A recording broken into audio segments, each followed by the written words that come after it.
Mengajak manusia kepada kebaikan itu adalah sedekah. Ibu pengajian nih sekarang nih, mungkin tadi sebagian ada yang diajak datang ke sini. Ketika orang datang karena kita mengajak, itu sedekah, jemaah sekalian. Ada orang lagi tersesat di jalan, dia nanya sama kita, Pak, arah ke Mampang kemana?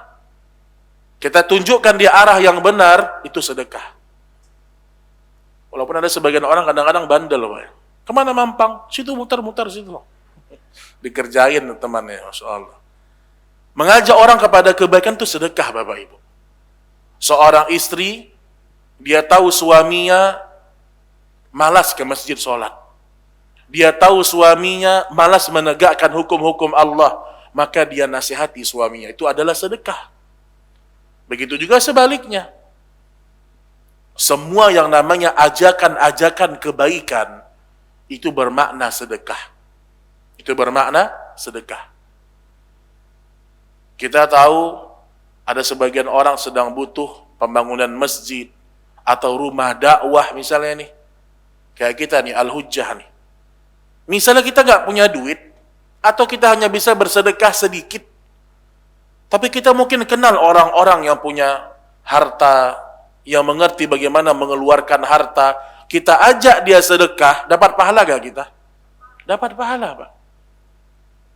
Nabi SAW pernah kedatangan salah seorang yang dia meminta sesuatu kepada Nabi, Pak. Minta sama Nabi. Tapi Nabi gak ada pada waktu itu, jemaah. Karena kebiasaan Nabi kalau diminta, beliau ada, beliau gak mau, beliau selalu memberi. Selama beliau ada, beliau kasih. Akhirnya beliau pergi ke rumah istri yang pertama, kedua, ketiga. Keliling tuh nggak ada yang bisa dikasih. Akhirnya Nabi mengajak laki-laki ini ke masjid. Kemudian Nabi mengatakan, siapa yang ingin bersedekah untuk orang ini? Ajakan.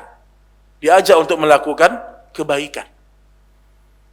Maka orang yang seperti ini hidupnya di dunia, dia sedang bersedekah. Dan mengajak ini banyak ya, mengajak orang untuk taat kepada Allah, mengajak seorang wanita untuk menutup aurat dengan sempurna, mengajak orang ke majelis taklim, itu semua adalah sedekah.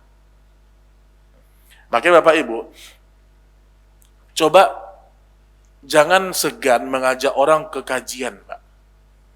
Ustadz saya udah ajak, tapi dia nggak mau Ustadz, ajak lagi. Kadang-kadang nih Pak ya, ada orang dapat hidayah justru karena dipaksa. Kita ajak, ayo kita kajian yuk sore nih. Kajian. Oh enggak, Anda sedang sibuk, saya sedang sibuk. Besok ajak lagi. Ah sibuk. Besok ajak lagi, sibuk. Sampai nanti dia nggak enakan sama kita, ikut ternyata. Udah deh, daripada segan diajak nggak pernah datang saya. Datang dia. Namun ternyata dia dengar dapat hidayah. Awalnya karena nggak enakan datang ke kajian, Pak. Namun Allah berikan dia hidayah di majelis ilmu karena kita mengajak dia. Subhanallah, kalau hidayah itu menetap di hati dia sampai dia meninggal dunia, setiap dia menuntut ilmu, kita dapat pahala jariahnya. Pahala jariahnya. Makanya jangan malas mengajak orang kepada kebaikan.